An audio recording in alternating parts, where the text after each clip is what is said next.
ஆண்டவராகிய இயேசு கிறிஸ்துவின் இணையற்ற நாமத்தில் ஷாரோன் தியாலஜிக்கல் செமினரி சார்பாக உங்கள் அனைவரையும் இயேசுவின் நாமத்தில் வாழ்த்துக்களை தெரிவித்துக் கொண்டு இந்த நாளிலும் எங்களுடைய சொந்த மாவட்டமான கன்னியாகுமரி மாவட்டத்திலிருந்து உங்களோடு இடைபடுவதிலே பெரும் மகிழ்ச்சி அடைகிறோம். ஆரம்பமாக ஒரு பாடலை பாடி வேதாகம வகுப்பிலே கடந்து செல்வோம். கர்த்தர் தாமே உங்களை ஆசீர்வதிப்பாராக. சேனைகளின் கர்த்தரே நின் திருவிலம் அளவரை நிதினிதே. சேனைகளின் கர்த்தரே நின் திருவிலம் அளவரை நிதினிதே. சாரிகப தசானித பாத பமகரி சரி சனித சாம் சாரிகப தசானித பாத பமகரி சரி சனித சாம். வானவானங்கள் கொள்ளாத ஈன ஆன்மாவை தள்ளாத சேனைகளின் கர்த்தரே நின் திருவிலம் அளவரை நிதினிதே.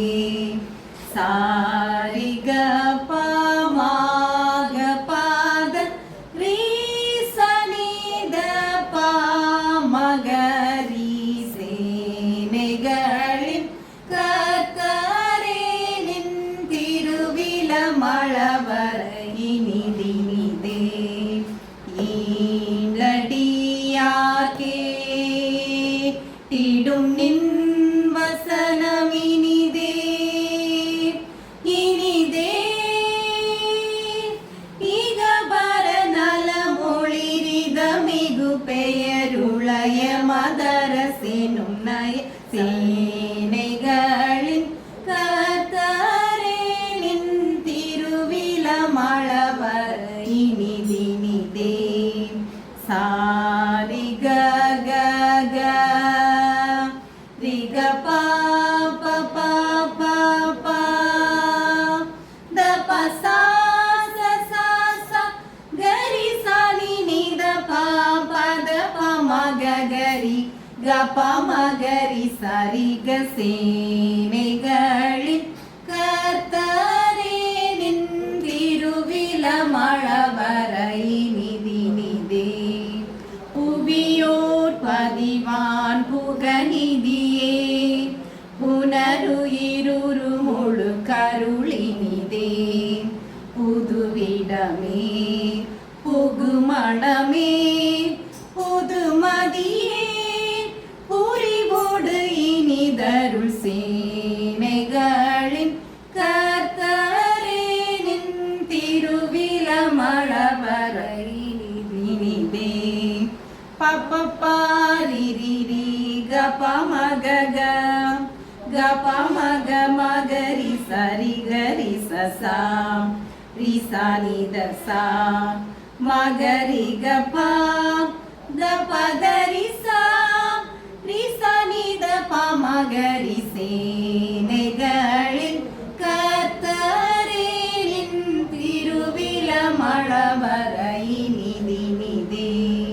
பேயோடே புவி பேதை மாமிசம் பேணிடாதடி யாருனை பேரு தந்தவனே என சொல்லி பேணிட துணைவாயே.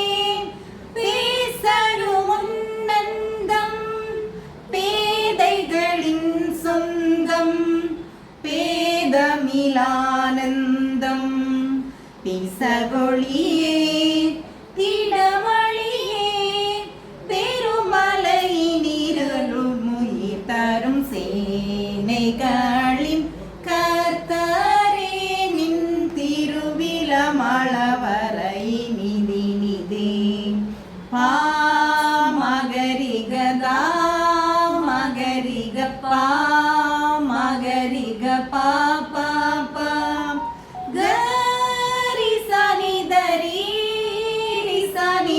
சா ரி சா நி த சா சா சா க ரி ச ரி ரி ரி சா நி த த த பா ம க க க க ச ரி க த பா ரி ச ரி க சா க ரி சா நி த ப ம க ரி ச ரி க சேனைகளின் கர்த்தரே நின் திருவிழமளவரையினிதினிலே சேனைகளின் கர்த்தரே நின் திருவிழமளவரையினிதினிலே.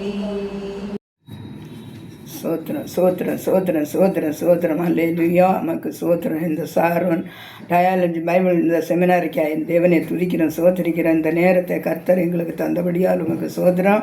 இந்த செமினாரியை கர்த்தர் ஆசீர்வதிக்கும்படியாக ஜெபிக்கிற இந்த யூனிவர்சிட்டியை கர்த்தர் ஆசீர்வதித்து இதில் பாடம் எடுக்கிற பிள்ளைகளை கர்த்தர் ஆசீர்வதித்து இதை நடத்துகிற பிள்ளையை கர்த்தர் ஆசீர்வதித்து அது படிக்கிற பிள்ளைகளை கர்த்தர் ஆசீர்வதித்து படித்து தேசமெங்கும் உலகமெங்கும் கொண்டு போய் சுவிசேஷத்தை அறிவிக்கும்படியாக நல்ல கருவியலாய் பிள்ளைகளை பிரயோஜனப்படுத்தும்படியாக ஜெபிக்கிறோம். அவரவர் இருக்கிற இடங்களிலே இந்த சுவிசேஷம் கடந்து சென்று பிள்ளைகளை படிக்கும்படியாய் கர்த்தர் இந்த தருணத்தை தந்தபடியாலுமே துதிக்கிறோம், சோத்திரிக்கிறோம். கர்த்தர் பெரியவர், நல்லவர், போதுமானவர். இந்த நாளை தேவன் ஆண்டவரே பிள்ளைகளுக்கு ஆண்டவரே ஆசீர்வதித்து தரும்படியாக ஜெபிக்கிறோம். எங்கள் பாடம் எடுக்கிற டீச்சர்ஸுக்காக ஜெபிக்கிறோம். அவர்கள் நல்ல பிள்ளைகளுக்கு கற்றுக் கொடுக்கும்படியாய், நல்ல ஞானத்தோடு கற்றுக் கொடுக்கும்படியாய், நல்ல அறிவில் ஆண்டவரே பிள்ளைகள் வளரும்படியான ஒரு வார்த்தைகளை கர்த்தர் தாமே ஆண்டவரே தந்தரும்படியாக ஜெபிக்கிற ஆண்டவரே நமக்கு சோதனை. இந்த பைபிள் காலேஜ் நாளுக்கு நாள் இந்த செமினார் ஆசீர்வதிக்கப்பட அப்பா நம்முடைய சமூகத்தில் ஜெபிக்கிற ஆண்டவரே கர்த்தாவே நமக்கு சோத்திரம். கூடாத காரியம் ஒன்றுமில்லை ஆண்டவரே, நீர் பெரியவரப்பா ஆண்டவரே துதிக்கிறோம், சோத்திரிக்கிறோம், சோத்திரிக்கிறோம். கர்த்தரே நாம மகிமைப்படும்படியாதே அவன் கிரியை செய்யுங்க. இந்த சார்வன் இந்த பைபிள் காலேஜ் நிமித்தம் கர்த்தர் ஆசீர்வாதங்களையும் தேசத்திலே ஆண்டவரே பிள்ளைகளுக்கு கட்டளை இடும்படியாக ஜெபிக்கிறோம். பரிசுத்த ஆவியானவர் தாமே பொறுப்படுத்தி நடத்துங்க, தலைமை தாங்குங்க, பெரிய காரியங்களே செய்யுங்க. அடியாளை தாழ்த்திய பட சமத்திலே தருகிறோம். சகல துதி கனம் எல்லாம் உமக்கே செலுத்துகிறோம். ரட்சகர் இயேசு கிறிஸ்துவின் நாமத்தில் ஜெபங்க நல்ல பிதாவே, ஆமென். சோத்திரம் சோத்திரம்.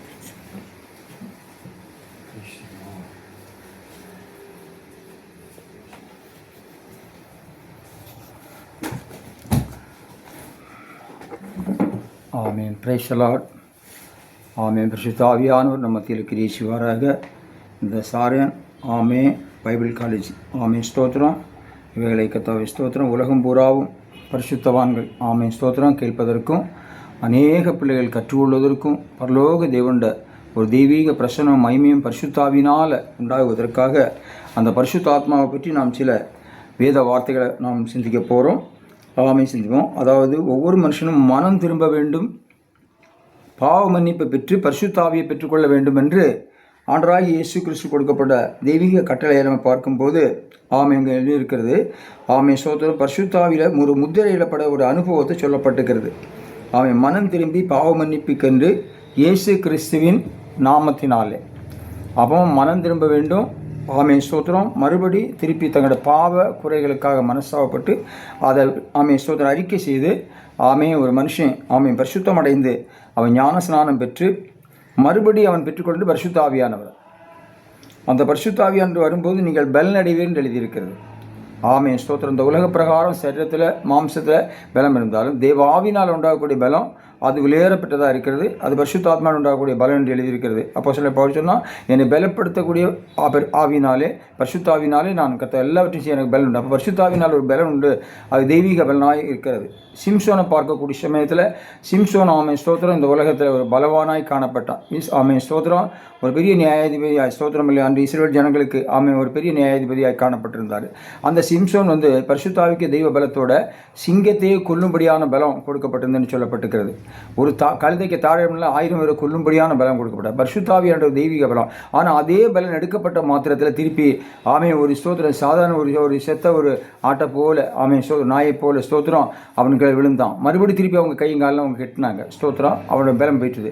அப்போ ஆவியானவர் தரக்கூடிய தெய்வீக பலம் வெளியேறப்பட்டதாக இருக்கிறபடினால அந்த பரிசுத்த ஆவியானவர் ஆமென் ஸ்தோத்திரம் அப்போஸ்தலர் 2:30 படிக்கூடிய மேலே நீங்கள் உங்கள் ரட்சிப்பின் சுவிசேஷமாகிய சத்திய வசனத்தை ஆமென் சத்திய வசனத்தை ஆமென் நீங்கள் கேட்டு ஆமென் வசனம் கேட்டு ஆமென் விசுவாசிகளான போது வாக்கு தத்தம் பண்ணப்பட்ட பரிசுத்த ஆவியை பெற்றீர்கள். அப்போ நம்ம ஞானஸ்நானம் பெற்ற ஒரு தெய்வ பிள்ளை. அவர் கொடுக்கப்பட்ட வாக்குத்தத்தம் வெளியேற பெற்றது. வானம் பூமியோடையும் வார்த்தைகள் ஒழியாது. அப்போ கொடுக்கப்பட்ட வார்த்தையின்படியாய் அந்த வாக்குத்தத்தத்தை ஸ்தோத்திரம் பரிசுத்தாத்மாவில் அது பதிக்கப்பட்டிருக்கிறது. அது ஸ்தோத்திரம் சுவிசேஷ சத்திய வசனத்தை கேட்டு விசுவாசிகள் ஆனபோது வாக்குத்தத்தம் பண்ணப்பட்ட பரிசுத்தாவினாலே அவர்கள் முத்திரை போடப்பட்டான்னு எழுதியிருக்கிறது. அப்போ முத்திரைன்னு சொல்லக்கூடிய சமயத்தில் ஸ்தோத்திரம் இந்த நாட்களில் ஒரு அரசாங்கம் முத்திரை வச்சிருக்கிறது. ஏதாவது ஒரு கம்பெனியோ ஃபேக்ட்ரியோ ஸ்தோத்திரம் அந்த தொழிலில் ஏதாவது சூழ்நிலைகள் அரசாங்கத்துக்கு சட்டத்திட்டத்துக்கு விரோதமாக இருந்தால் அதை சீல் வைக்காங்க. அரசாங்கம் அதை பார்த்து பூட்டை எடுத்து அதில் சீல் வச்சாச்சுன்னா அப்புறம் அது யாரையுமே திறக்கக்கூடாது. அது அரசாங்க முத்திரையாக இருக்கிறது.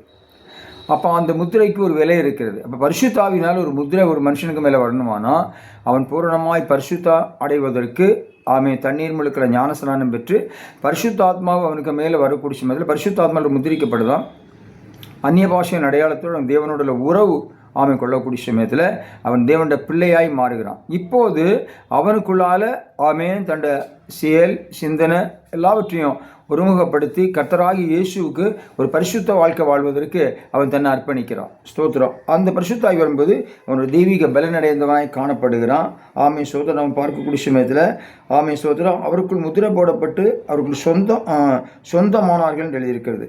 அவருடைய மகிமைக்கு புகழ்ச்சியாக மீட்கப்பட்டது என்பதற்கு ஆவியான நம்முடைய சுதந்திரத்தோட அச்சாரமாக இருக்கிறார். எபேசியர் 1 அதுக்கு 13-14 சொல்லக்கூடிய சமயத்தில் ஆவியானவர் அச்சாரமாக இருக்குது. அப்போ அவருக்குள்ளால முத்திரை போடப்பட்ட ஒரு தெய்வ பிள்ளை ஸ்தோத்திரம். அவருக்குள்ளால ஸ்தோத்திரம் இந்த உலகத்தில் ஒரு அச்சாரம் பண்ண சொல்லும் சமயத்தில் ஸ்தோத்திரம் ஒரு திருமண பந்தம் உருவாகக்கூடிய சமயத்தில் கூட அவங்களுக்கு ஸ்தோத்திரம் வாக்குத்தத்தம் என்கேஜ்மெண்ட் அப்படின்னு வைக்கிறாங்க. அதே மாதிரி மணவாளனாகி கிறிஸ்து இயேசுவுக்கு மணவாட்டியாய் மாறுவதற்கு இவங்களுக்கு ஆவியில் ஸ்தோத்திரம் இவங்க தான் உருவாகக்கூடிய ஒரு அனுபவங்கள்.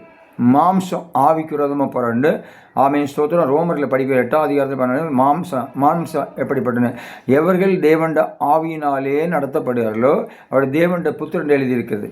அப்போ தேவ ஆவி இல்லாதனுடைய நல்லன்னு எழுதியிருக்கிறது. அப்போ தேவ ஆவியை பெற்ற ஒரு தெய்வ பிள்ளைக்கு பரிசுத்தாத்மாவோட ஒரு தெய்வீக பலம் உள்ளவங்களுக்கு கர்த்தரோட நல்ல ஒரு உறவு இருக்கும். அப்போ தேவனாய் கர்த்தர் அவங்ககிட்ட சம்பாசிப்பார். ஸ்தோத்திரம். ஆண்டவராகிய இயேசு கிறிஸ்து பரிசுத்தாவினால் பற்று அந்த பரிசுத்தாவியான வனாந்தரத்தில் நடத்தக்கூடிய சமயத்தில் சாத்தானால் சோதிக்கப்பட்ட சமயத்தில் ஆவியானவரோடு இருந்தபடினால ஸ்தோத்திரம் சத்ருவால் ஜெயிக்க முடியலை. ஸ்தோத்திரம். மறுபடி அவர் அந்த பரிசுத்தாத்மா பலத்தினால ஸ்தோத்திரம் 40 நாள் தெய்வத்துக்கு ஸ்தோத்திரம் பிதாவை நோக்கி அவர் வேண்டுதல் செய்தார். குடியாமலும் புஷியாமல் இருந்தார். ஸ்தோத்திரம். மோசேயை பார்க்கும்போது 40 நாள் உபவாசம் என்று சொல்லும்போது குடியாமலும் புஷியாமல் இருந்தான்னு சொல்லப்பட்டுக்கிறது. அந்த அளவுக்கு ஆவியானவர் அங்கே இல்லைங்களே நடத்திட்டு இருந்தாங்க. ஸ்தோத்திரம். அந்த தேவ பலனை பெற்றுக்கொள்வது ஒரு தெய்வ பிள்ளை பரிசுத்தாத்மா ஒரு வெளியேற பெற்றதாய் காண வேண்டும். 2வது பரிசுத்தாவியை துக்கப்படக்கூடாதுன்னு எழுதியிருக்கிறது. இந்த உலகத்தில் ஸ்தோத்திரம். இந்த உலகத்தில் ஸ்தோத்திரம் நாம் ஒவ்வொரு துறைகளில் இருக்கக்கூடிய விஷயங்களில் அதில் இருக்கக்கூடிய அதிகாரத்தில் இருக்கிறவங்களை மேலான அதிகாரம் ரோமர் 13 மேலான அதிகாரம் தெய்வத்தால் நியமிக்கப்பட்டது. அந்த ஸ்தோத்திரம் ஒவ்வொரு விதமாக இருக்கக்கூடிய அந்த அதிகாரத்தில் இருக்கிறவங்களை நம்ம ஸ்தோத்திரம் வார்த்தையினால் ஏதாவது துக்கப்படுத்திட்டோன்னு சொன்னால் அவங்க சட்டத்தின்படி அவங்க எழுதி வரக்கூடிய சமயத்தில் அது எது சம்பவிக்கும்னு சொன்னால் ஸ்தோத்திரம் சட்டத்திட்டத்தின்படி அவங்க அதிகாரத்தில் இருக்கிறனால அந்த பெண்ணினால் அவங்க எழுதிடுவாங்க. வேறு ஒன்றும் வேண்டாம். அந்த எழுத்து மறுபடி அதை பரிசீலிக்கக்கூடிய சமயத்தில் இந்த ஆள் அங்கே ஒரு குற்றவாளிங்கக்கூடியது நிரூபிச்சிருந்தாங்க. ஸ்தோத்திரம். அப்போ இதே மாதிரி இங்கே பார்க்கும்போது பரிசுத்தாவியை துக்கப்படுத்த அனுபவங்கள். ஸ்தோத்திரம். ஏன்னா பிசாசின் அடிமைத்தனம் உலக பிரகாரமான மாம்ச வாழ்க்கை இப்படிப்பட்ட பெரிய மோசமான காரியங்கள் பரிசுத்தாவிக்கு விரோதமாக செயல்படக்கூடியதுன்னு சொல்லப்பட்டிருக்கிறது. அதனால தான் இவர்கள் தேவண்ட ஆவினாலும் தேவண்ட பிள்ளைகள் தேவண்ட பிள்ளைனா தேவ ஆவினால் நடத்தப்படவில்லை. எங்கே தேவண்ட ஆவி உண்டோ அங்கே விடுதலை உண்டு. குமாரன் விடுதலையாக்குனா மெய்யான விடுதலை. இப்போ பரிசுத்தாவியில் ஒரு விடுதலை நமக்கு இருக்கிறது. பாவத்திலிருந்து நம்ம விடுதலை பெறுவதற்கு அது கலாத்தியரில் சொல்லும்போது சொல்லப்பட்டிருக்கிறது. ஸ்தோத்திரம். ஆவியின் கனி அன்பு சந்தோஷம் தெய்வப்பட்டு 9 விதமான காரியங்கள் சொல்லியிருக்கு. அதே நேரத்தில் மாம்ச சுபாவத்தை சொல்லக்கூடிய சமயத்தில் ஸ்தோத்திரம் மாம்சம் எத்தனை விதமான காரியம் 15 விதமான காரியங்கள் அங்கே எழுதியிருக்கிறது. மாம்சம் ஆவிக்கு விரோதமாய் போராடும்னு சொல்லப்பட்டிருக்கிறது. ஸ்தோத்திரம். ஸ்தோத்திரம். ஆவியானவருடைய செயல்பாடுதல் தடை பண்ணது மாம்சத்தின் கிரியை. அது வெளிப்படக்கூடியது. அது விபச்சாரம், பாவம், அசுத்தம், காம விகாரம், வன்கண், பொறாமை, அப்படி பலவிதமான காரியங்களை 15 விதமான காரியங்களை சொல்லப்பட்டிருக்கிறது. அப்போ துக்கப்படுத்துவதற்கு காரணம் என்னென்னா, நாம் அவருக்கு பிரியமில்லாத காரியங்களை பேசும்போது செயல்படக்கூடிய சமயத்தில் அது நமக்கு ஆசீர்வாதங்களை கெடுத்து கொண்டிருக்கிறது. ஆண்டவராகிய இயேசு பிசாசு சொல்லினாரு, மனுஷன் அப்பத்தினால வார்த்தையினால பிழைப்பான். அப்போ தேவாவியாண்ட அந்த கொடுக்கப்பட்ட வார்த்தையாகி அந்த முத்திரையாகி பரிசுத்தாத்மாவில் நாம் பலப்படும் போது உலகத்தை, மாம்சத்தை, பிசாசை ஜெயிக்க முடியும்னு எழுதியிருக்கிறது. பரிசுத்தாவி இல்லாமல் யாரும் கர்த்தரை ஸ்தோத்திரம் காண முடியாது. லேவியராகவும் 11:45, எபிரேயர் 12:14 படிக்கும்போது நாம் எப்படி அவருடைய ராஜ்யத்தில் பிரவேசிப்போம்? தேவன் ஸ்தோத்திரம் அறியாத அஞ்ஞானிகளைப் போல மோக இச்சைகளுக்கு உட்படாமல் உங்கள் அவனவன் தன் சரீர பாண்டத்தை ஸ்தோத்திரம் அல்லது தனது மனைவி ஸ்தோத்திரம் எவ்வளவு இதில் நாம் பரிசுத்தமாய் கையாள வேண்டுமோ அந்த சூழ்நிலைக்கு நாம் இருக்க வேண்டும் என்று இங்கு அருமையாயிற்று லேவியராகமத்தில் எபிரேயர்லாம் அதை பற்றி எழுதியிருக்கிறது. எபேசியெல்லாம் அந்த வசனங்கள் எழுதப்பட்டிருக்கிறது. அப்போ ஆவியாண்டு துக்கப்படுத்துறதுக்கு குடும்ப வாழ்க்கையிலேயே நம்ம துக்கப்படுத்த முடியும். நம்முடைய விசுவாச வாழ்க்கையில் அவரை துக்கப்படுத்த முடியும். நம்முடைய ஊழிய பகுதியில் அவரை துக்கப்படுத்த முடியும். அப்போ அந்த சூழ்நிலை வந்து விடாதபடி அந்த பரிசுத்த ஆவியானவரை அவர்கள் லீடிங்கில் நம்ம நடக்க வேண்டுமே. ஆனால் ஸ்தோத்திரம் ஆண்டவராகிய இயேசுவுக்கு ஸ்தோத்திர சமூகத்தில் கேத்திருந்து ஆவியானவரை துக்கப்படுத்தாதபடி அவர் சமூகத்தில் இருந்து நாம் ஸ்தோத்திரம் அவரை மகிமைப்படுத்த வேண்டுமே. ஆனால் அவருடைய சத்தம் கேட்கிறவங்களாக இருக்க வேண்டும். ஸ்தோத்திரம் அவருடைய சத்தம் ஸ்தோத்திரம் பெருவெள்ள இறைச்சல் போன்ற ஒரு தெய்வீக சத்தம் தேவனுடைய சத்தம் என்று எழுதியிருக்கிறது. ஆனால் பரிசுத்த ஆவியானவர் நம்மளுக்குள்ளால் வரும்போது அன்று யூதேவில், சமரியாவில், எங்கும் உள்ள ஸ்தோத்திரம் 120 தேசங்களில் உள்ள ஜனங்களெல்லாம் 120 பேருக்கு மத்தியில் பல தேசங்கள்லேருந்து கடந்து வந்தவங்கெல்லாம் பார்த்தாங்க. நம்முடைய ஜென்ம பாசையில் இவங்க பேசுகிறாங்களே, இவங்க ஆவியானவர் கொடுக்கப்பட்ட அந்த வார்த்தைகளில் இவங்க பேசுகிறாங்களேன்னு சொல்லி அவங்களே பிரமித்தாங்க. ஏன்னா அவங்க பெற்றுக்கொண்ட அவங்க கற்றுக்கொண்ட மொழி இல்லாமல் மற்றுள்ள அநேக மொழிகளில் அவங்க பேசக்கூடிய அனுபவத்தை பார்த்தாங்க. ஸ்தோத்திரம். அப்போ இவங்க அதை விளங்கினாங்க. இவங்க எப்படிடா இவங்க இந்த வார்த்தைகளை பேசுகிறாங்கன்னு.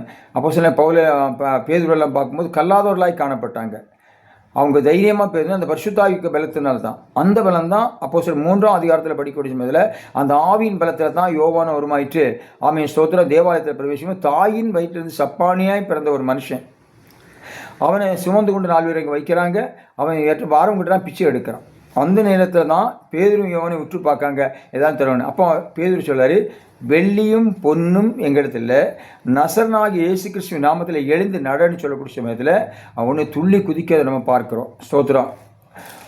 ஸ்தோத்திரம். அப்படியானால் அந்த பரிசுத்தாவிக்கு ஒரு தெய்வீக பலம் அப்போ சில பேதுருக்கு மேலே வந்த உடனே அவங்க அந்த ஸ்தோத்திரம் கூடியிருந்து 120 மத்தியில் அவங்க கூடியிருந்த பரிசுத்தாவிக்கு பலம் பெற்ற மாத்திரத்தில் பயந்த கோலைய மாதிரி ஸ்தோத்திரம் 3 தடவை இயேசுவை மறுதளித்த அதே பேதுரு தைரியமாய் பேசார். நீங்கள் சிலுவையிலிருந்து இயேசுவை அவரை ஸ்தோத்திரம் ஆவியானவர் அவரை உயிரோடு எழுப்பினார், அதற்கு நாங்கள் சாட்சிகளாக இருக்குன்னு சொன்னாங்க.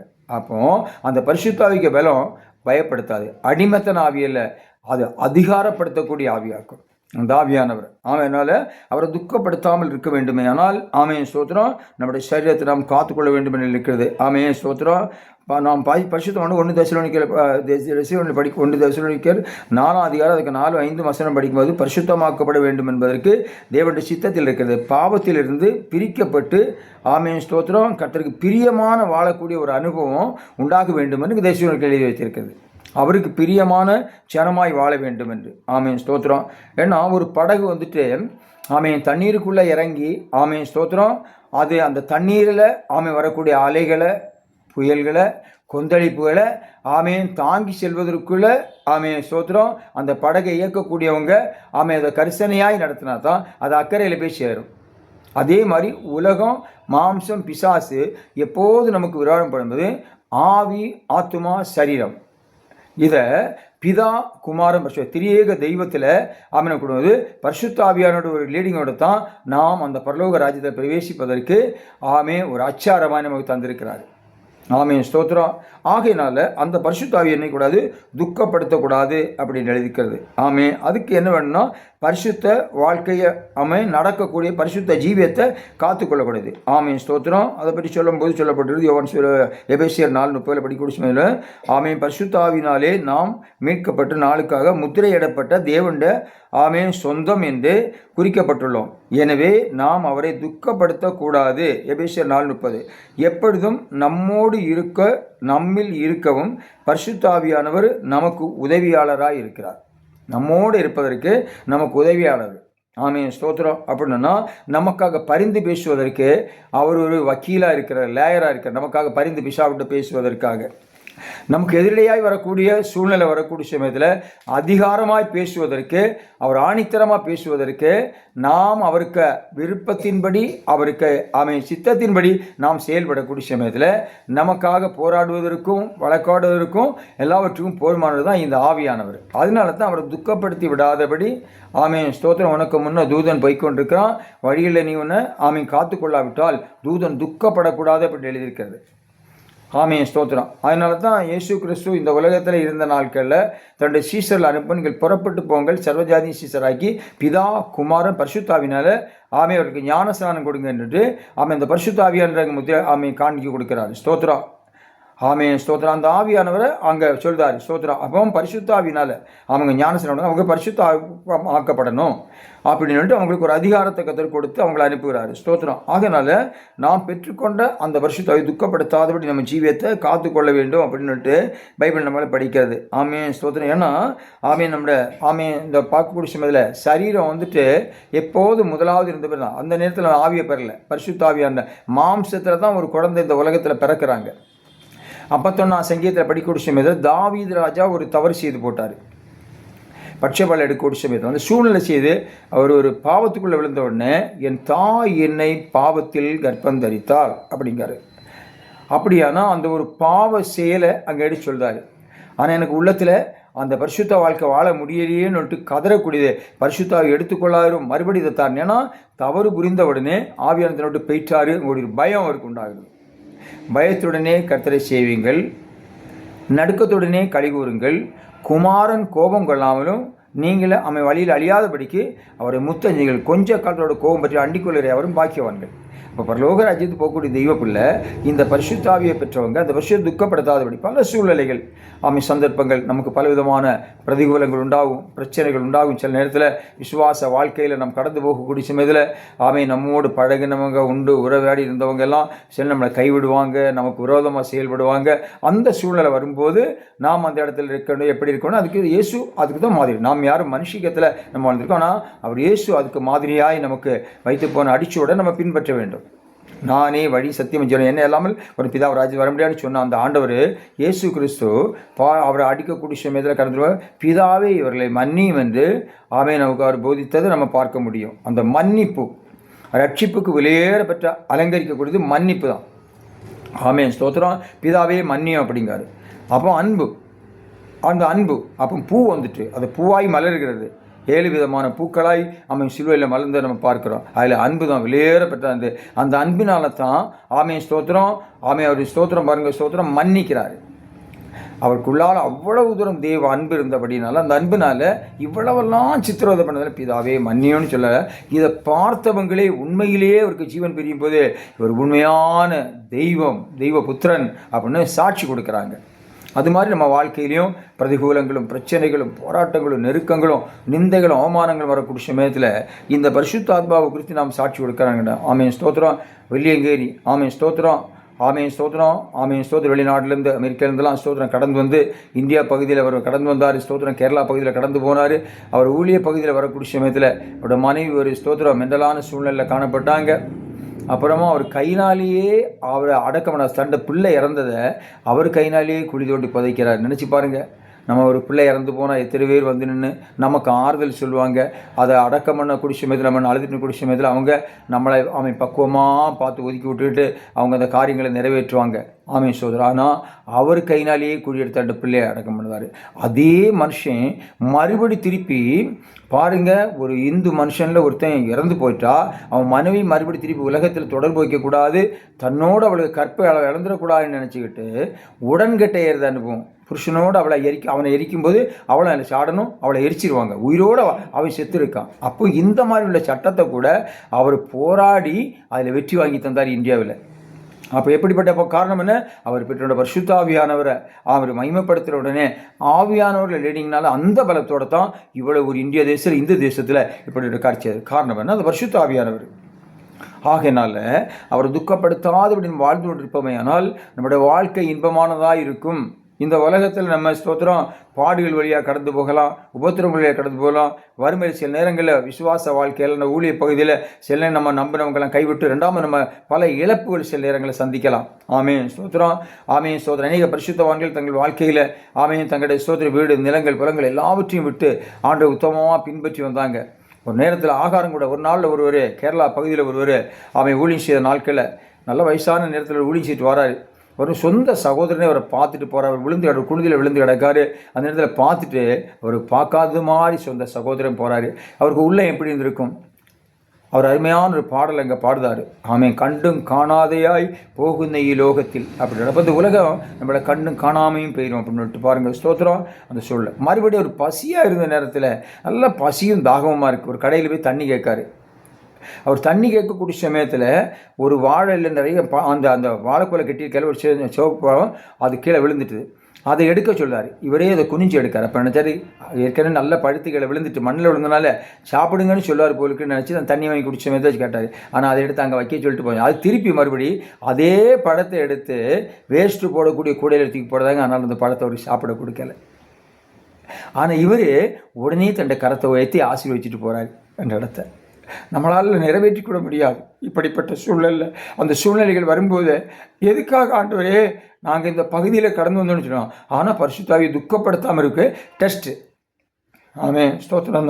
நமக்கு சில பரீட்சைகள், அந்த பரீட்சையில் வரும்போது நம்ம அதை ஜெயிக்கணும். அதான் பரிசுத்தா பரீட்சை என்றே தெய்வம் அனுமதிச்சால் പരിഹാരം എനിക്കായി കരുതിയിട്ടുണ്ട്.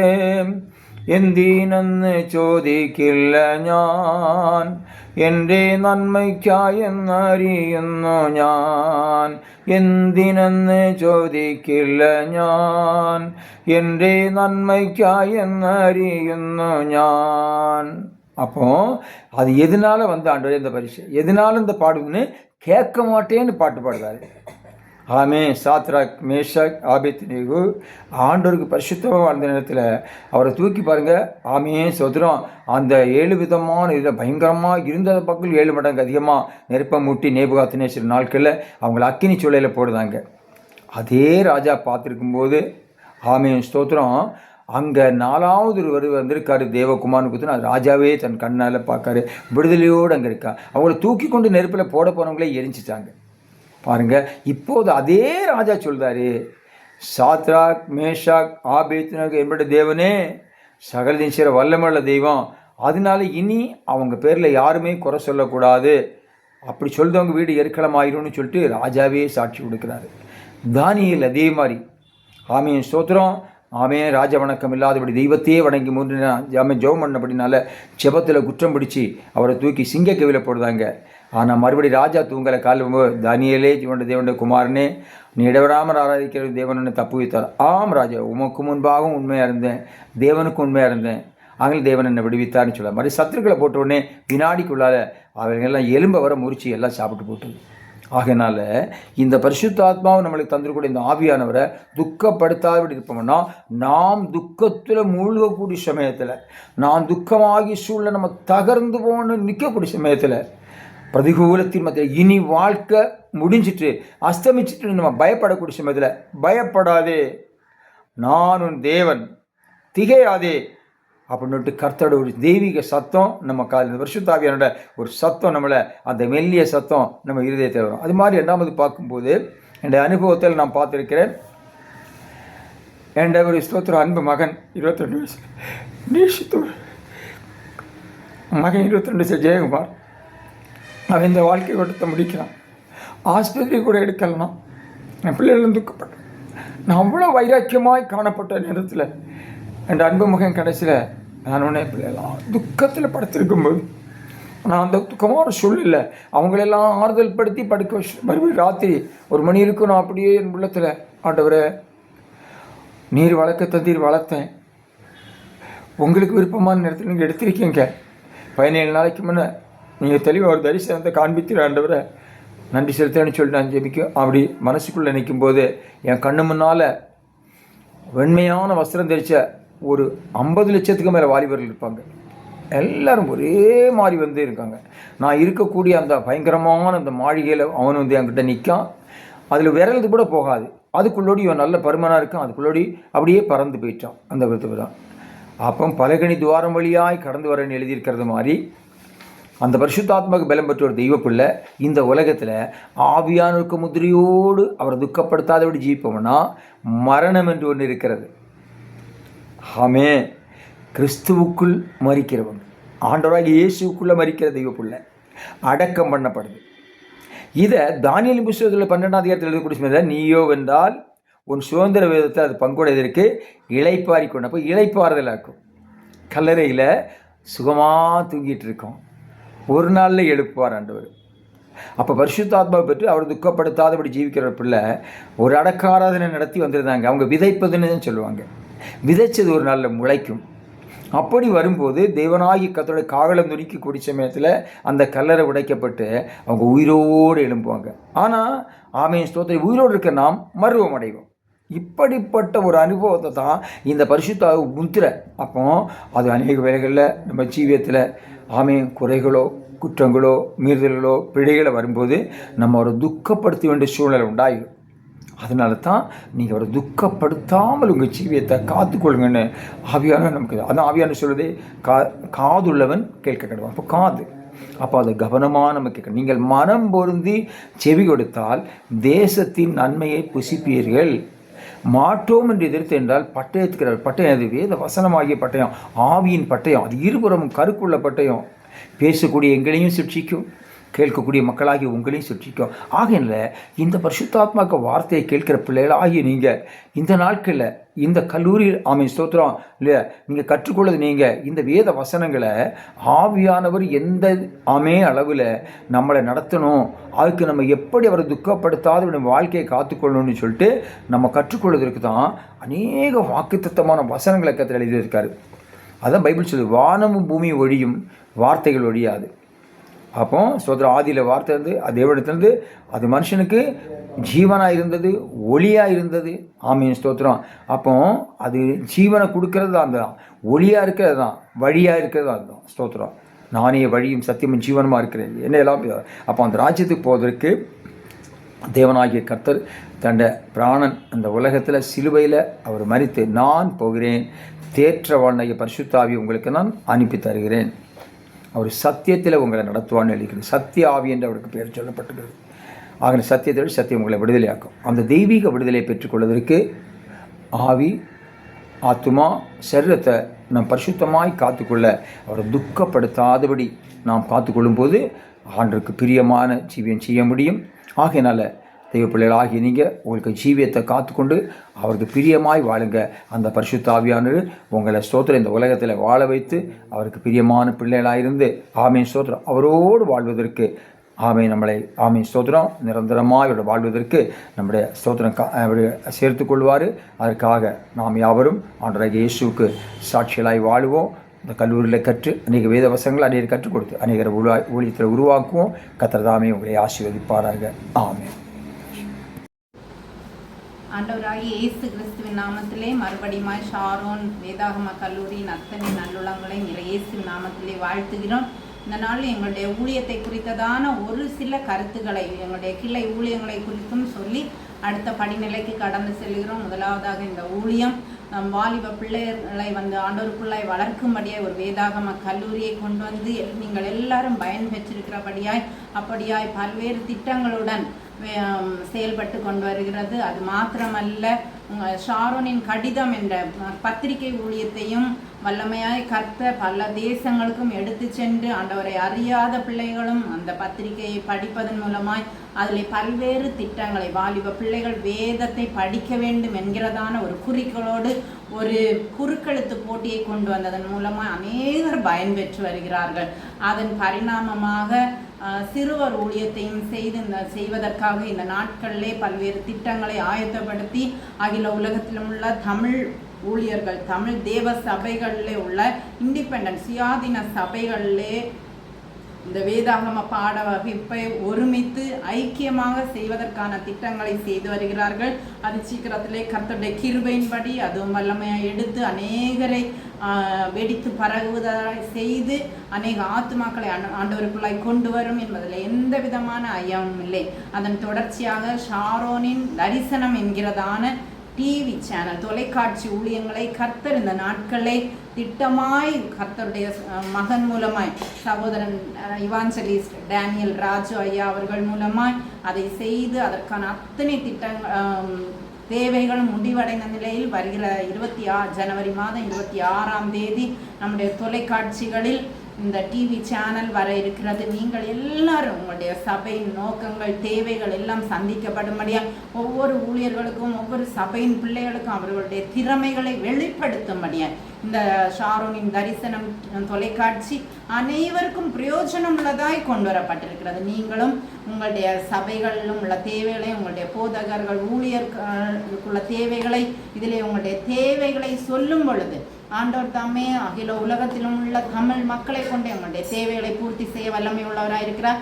அதன் முகாந்திரமாய் நம்முடைய சபைகளில் இருக்கிறதான வாலிப பிள்ளைகள் முது நிலையை அடையும் பொழுது திருமண காரியத்தை தேவன் சந்திக்கும்படியா லைஃப் புக் மேட்ரிமனி என்கிறதான lifebook.support என்கிறதான ஒரு வலைத்தளத்திலே இந்த மேட்ரிமனி பகுதியை கொண்டு வந்திருக்கிறோம். நீங்களும் உங்கள் சபையில் உள்ள பிள்ளைகளை ஊழியக்காரர்கள் இந்த மேட்ரிமனியில் இணைந்து அவர்களுடைய பிள்ளைகளுடைய தேவையான வரன்களை பெற்று குடும்ப வாழ்க்கையில கர்த்தருக்காய் செயல்படும்படியாக கேட்கிறோம்.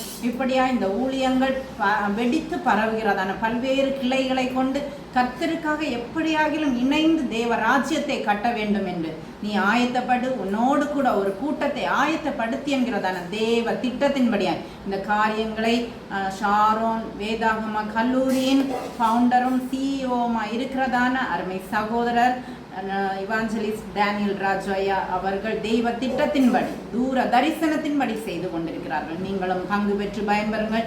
ஆண்டவர் தாமே உங்கள் அனைவரையும் ஆசீர்வதிப்பாராக. ஆமேன்.